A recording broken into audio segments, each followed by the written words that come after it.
Hello, and welcome to this screen class on controlling animations and creating multiple FSMs and controlling multiple FSMs in Playmaker using Unity. In this short screen class, we hope to cover adding extra functionality to objects by using more than one FSM, choosing an animation to play in a state inside of Playmaker, changing animations inside of states, what prefabs are, how to create them, and how to use them. Alright, so let's get started here. If you watch the previous tutorial, I guess, that I created on Unity, the previous one would be the one talking about setting up collisions in the Unity physics system.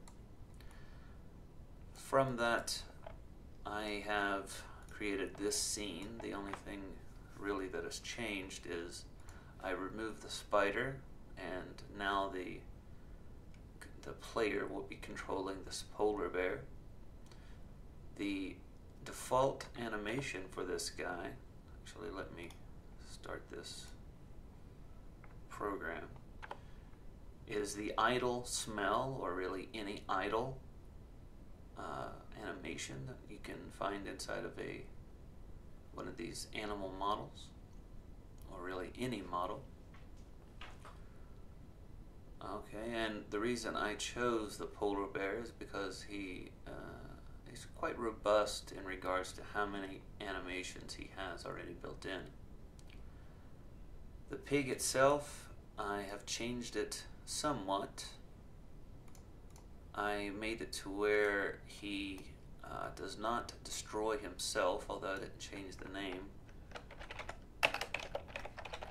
but that he will play an animation to die. He has a built-in animation called death, which you can see here, and I've set that animation to play whenever this state has been reached.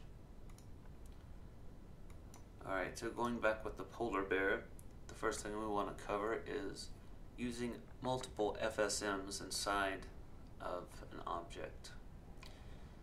So I'll open up Playmaker editor and we'll go and add an FSM. This FSM we're going to call movement,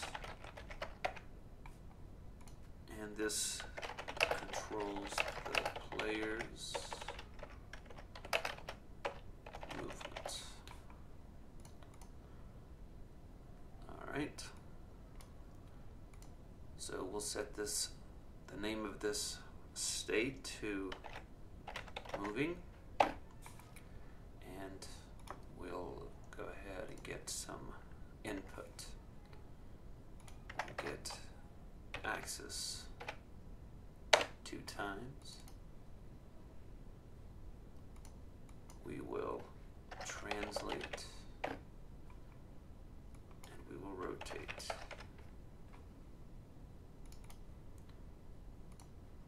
Alright, so we're going to move the rotation to the bottom, move the translation to the bottom as well, and the axes that we will be getting are the horizontal axis and the vertical axis.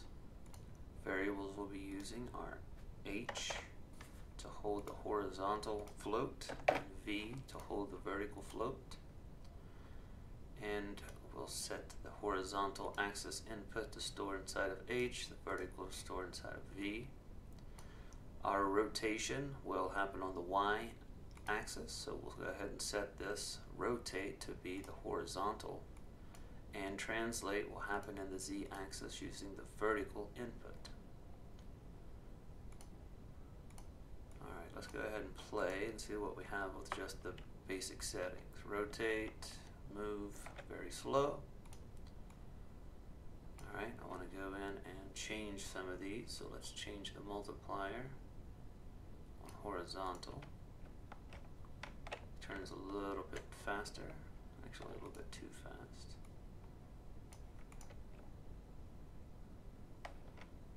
Okay, vertical movement, let's go ahead and up that some.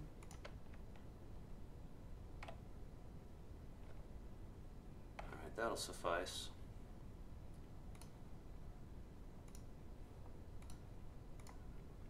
So this was 3 and this was 2.2. Let's double check. Seems to be faster. Alright, let's do 2.5 here. Alright, that's better. Okay. Excuse me. Alright, so we'll go ahead and open the Playmaker interface again, the Playmaker editor. And the movement, it's good enough. Okay, this takes input from the user and translates and rotates game object accordingly. Alright.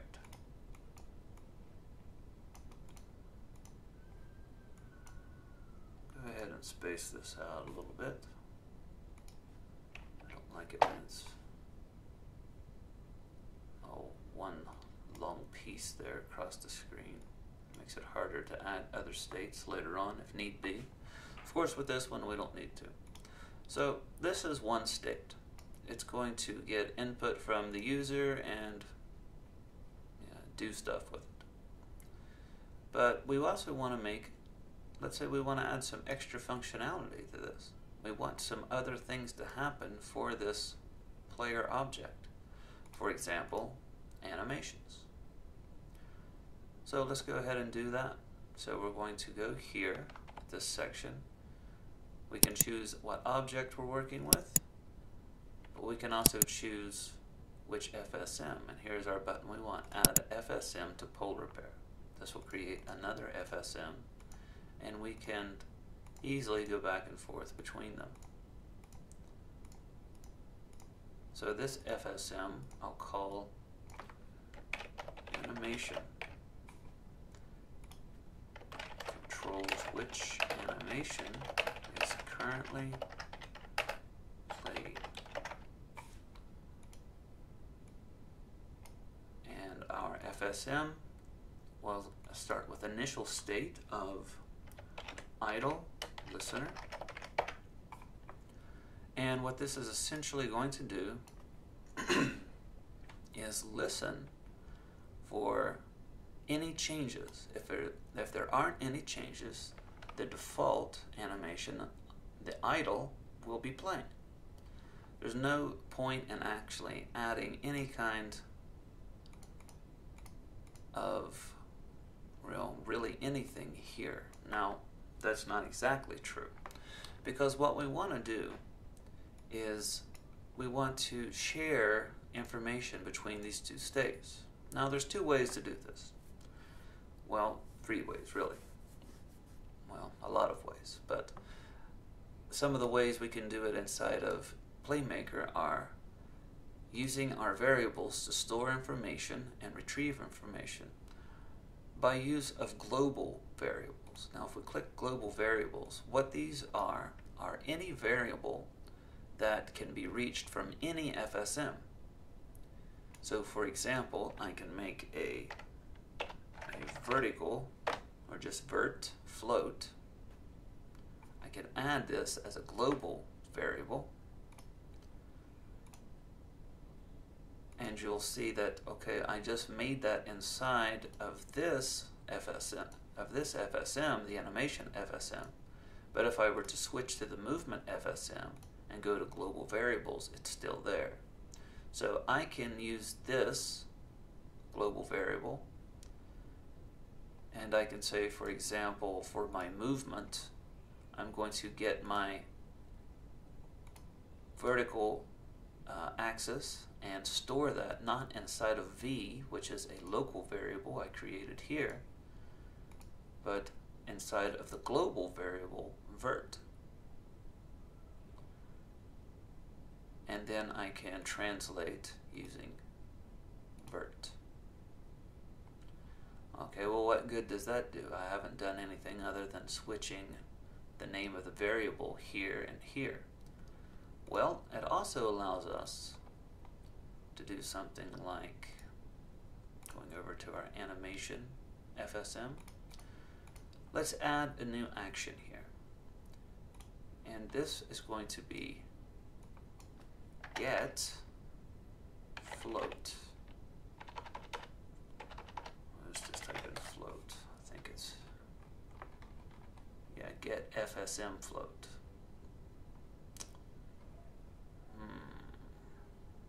No, I don't actually have to do that. Okay, I can just look at float changed. Okay, let's look at what this does. Tests if the value of float variable has changed. Use this to send an event on change or store a boolean, and a bool is a yes or no value, that can be used in other operations. Okay, so what does that mean? Well, it means that I can wait and see if a float variable has changed.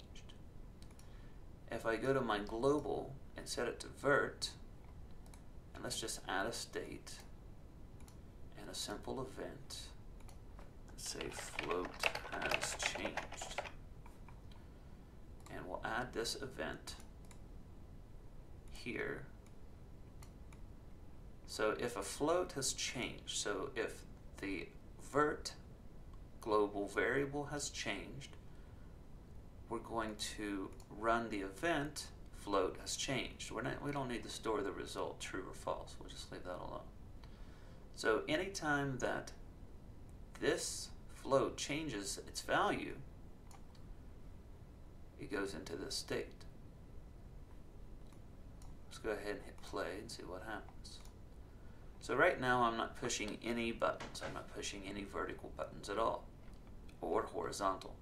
As soon as I press the vertical forward or backward and change the axis, and if you remember here, we get the vertical axis, or we store the vertical axis input inside of this. So that's why it hasn't changed. It's 0.0.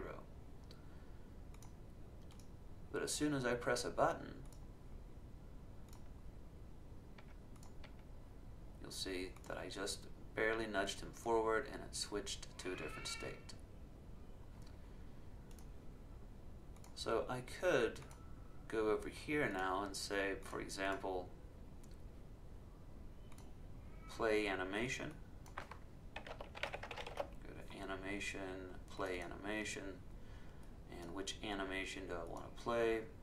Let's say I want to play the run animation. It's included in the spare, so I can easily grab any of these animations inside of this play animation action. I'll just use run. Okay.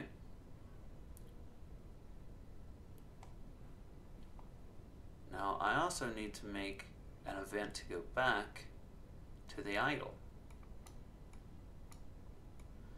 So what I can do here is look for float again, and I can look at this float compare action. Well, what does it do? Sends events based on the comparison of two floats. So if a float that you look at is this value, do this. If the float is this value, do that. And we can see here we can compare this float, float 1, to whatever float 2 is. Okay, if it's equal, if these two floats are equal, do this event. If float 1 is less than float 2, do this event. If float 1 is greater than float 2, do this event. And we definitely want to make sure we select every frame because we want this to be a constant check. So the first float we're going to compare is the vertical or vert global variable. And in this state, the only time we want this to actually go back to the idle state is if the global variable vert, so our vertical input, is equal to 0, which means the player has stopped pressing forward or backward, and the object is coming to a rest. So we can go ahead and make an event, and we don't necessarily have to. We could use the same one in this case. But it's a bad practice because maybe later on you make global events. Just like you can make global variables, you can make global events. Alright, so inside of this state, we'll compare this float. If it's equal to 0, and we'll name this state running. If float vert is 0, we will run the event float is 0, and we'll loop it back.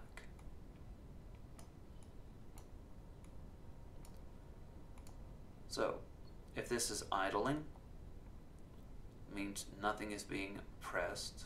This is a constant search. I think I forgot to, there we go. If the float has changed, that means someone is pressing forward or back. It will switch to the running state. If someone stops pressing forward or back, which means that the float vert is 0, we switch back to the idle state. Alright, let's see how this works. And we have a running polar bear. And when I let off the keys, nothing happens. So let's take a look at why. Oh, I guess we do have to switch the animation back. Yeah, it makes sense. No problem. Go over here, and we don't have to set it initially, but we might as well. Go ahead and copy this action, paste it over here. The animation that we'll call is the idle smell.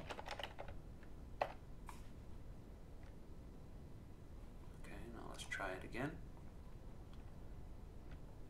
Now we'll take off and run a little bit. Looks good, and stop. Now the little bit of movement problem, and I don't have any side turning animations, although you're more than welcome to find some. The reason there's just a sudden stop is we don't actually blend the animations.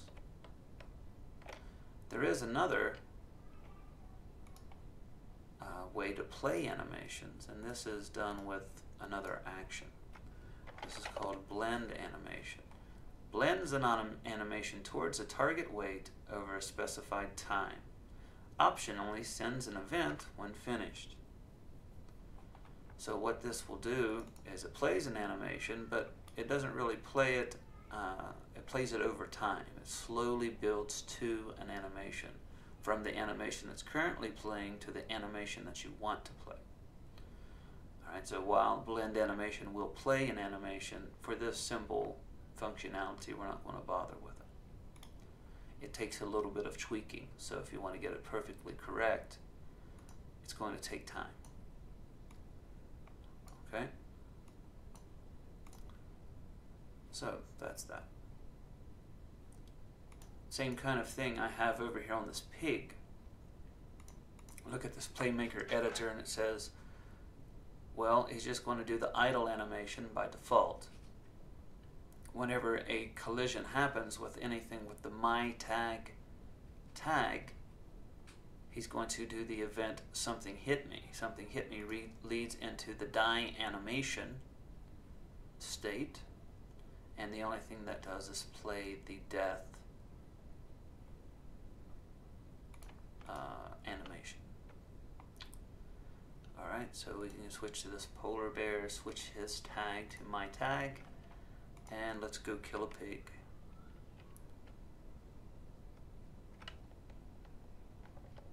And it plays it over and over and over and over. And it looks like physics is actually present on this pig, which is absolutely hilarious that he's just floating away, dying over and over. Alright, so let's take care of that.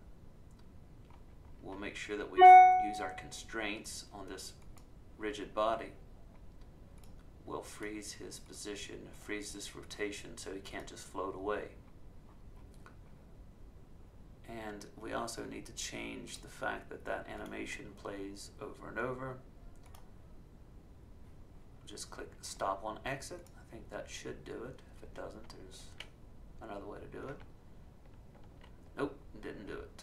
Alright, so let's do this. We'll add a blank state. We'll add a new event called dead. On the die animation, we'll add this event. Loop it down here. We'll call this corpse. And when this animation has finished, we will run the event dead. This may not still work. You might still need to have an animation of him actually dead. Well, you'll get the idea anyway.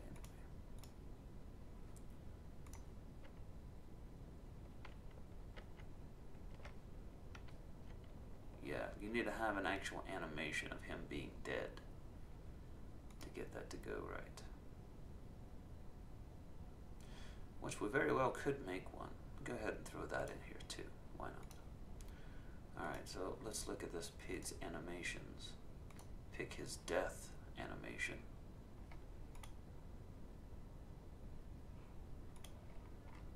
Okay, so we need to go down and actually select the pig object, and you can see which animations are built in. The death animation happens at frame 413 to frame 443. We can see a preview of it here. Go ahead and make this larger so we can see exactly when we could just have him dead. This looks to be about the right place. Frame 40. 440. Oh, wrap mood loop. Well, we can just change that. I will still show how to add a new animation though. We can add one and say, just click the plus right here. Give the animation a name. Dead. And the clamp range we will simply change to 440. 440. Okay. Change that to clamp forever. No problem. Dead. Now, since we changed the pig's animation from loop to play once, that might have fixed the problem. Nope. It plays, but then it goes back to the beginning. We might be able to clamp it though. It doesn't really matter. Let's go down here to the dead animation.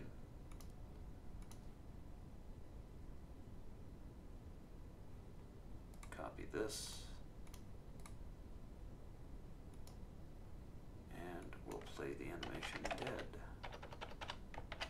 And we don't need to play anything. If I'm correct, he's going to die, jump back up quickly, and then die again. Pretty much. Well, you get the general idea. Now, let's talk about the other thing that I had listed, and it's called prefabs. Now, a prefab is exactly what it sounds like, a prefabrication. This can be used in multiple different ways. Let's say, for instance, one day you decide that you're going to make this object of a pig, and for some reason you decide that he should have some kind of groovy particle system. So you attach the particle system to the pig. Let's go ahead and zero it out. Let's change, I don't know, let's change the duration a bit. We'll change the color to a pink color. Let's see, size over lifetime. Go ahead and change this curve so it starts as just a little tiny globule balls. And let's see what else. And we want gravity to actually affect these particle systems. And let's see what else we want to change.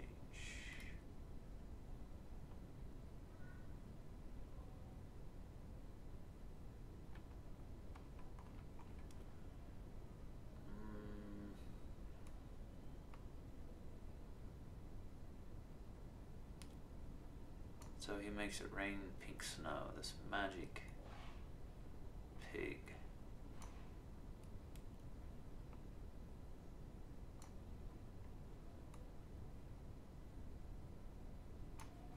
So for some reason you've decided this is necessary. So I want my particle system pig to be saved, and I want to keep this guy and use him multiple times. So what you can do is go into your project now, go to create, and say I want to create a prefab. And I'll ask you, what do you want to name the prefab? And you'll say, you know, give it a name. And I'll say, for example, particle, no caps lock, particle pig. So I want to save this particle pig. So now what I do is take what I've put together inside of the scene. So I construct a prefab inside of the scene first. Then I go create prefab and make the prefab for it. But the prefab currently is nothing. So I take the pig or whatever that I'm trying to make a prefab of and then drag it onto the prefab. So what does a prefab do? Well, so now I hit play and I have my awesome particle pig, and he should even play his particle system when he's dead. And now he's not working correctly anymore, but I'm not gonna waste time on this particle pig. What I can do now is create multiple particle pigs using that prefab.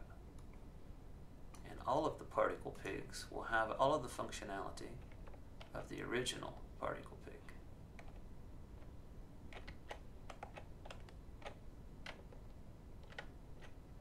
There are some things that don't actually get carried over.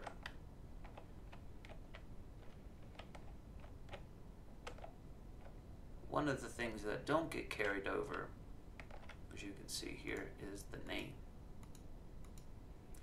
Also, the transforms do not get carried over because it would be weird to actually have a prefab and it actually has the same position as the original every time.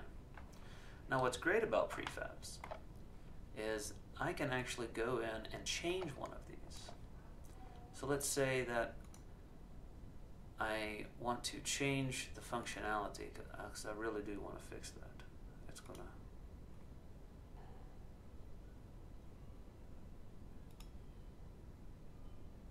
Alright, so it says we can't edit this prefab, which is not true.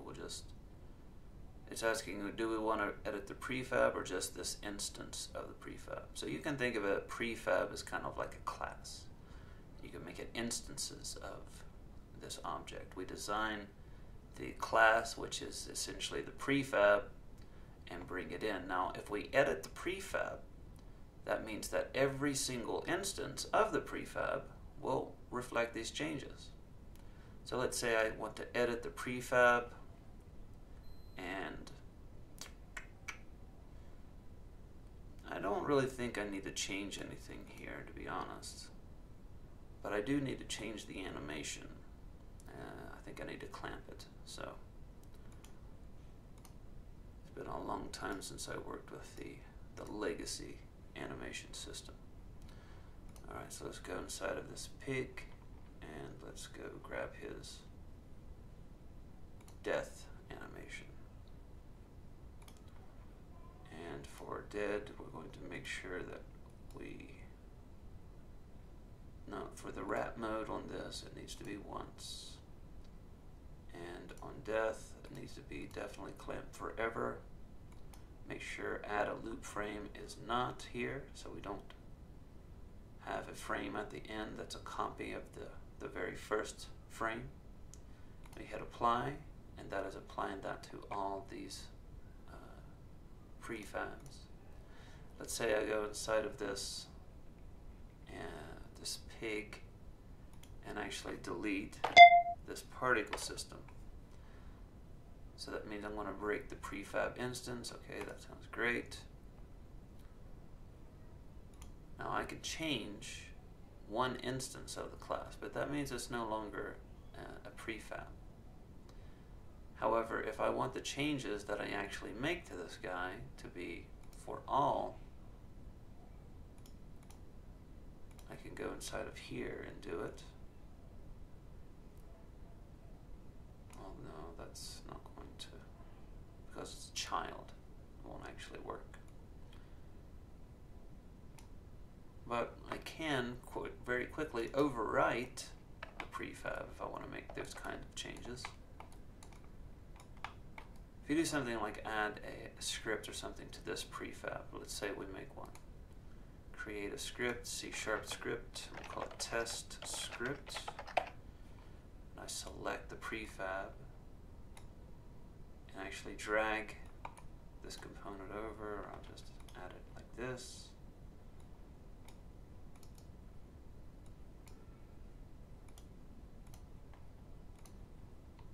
And then all of the instances now have that test script added to them, except for this guy, because remember, I broke the prefab with him. Okay. Conversely, if I want to remove a component, I can do it the same way. Select the prefab that I created, remove the components, and now all the instances of that prefab will have that script gone. The particle system is different because it's a child. It's not actually the object itself. It's a child of the object. But let's say I want to remove the particle system from all those prefabs. I can easily overwrite the prefab, and now none of them will have the particle system. Alright, so let's check and see if the animation is working now. It's working better anyway. Still has a little flinch. Alright. Another thing I like to fix is these listings. Now whenever you're debugging or you're trying to test functionality, those show state labels are pretty useful. They show what state the object is currently in regards to the FSM.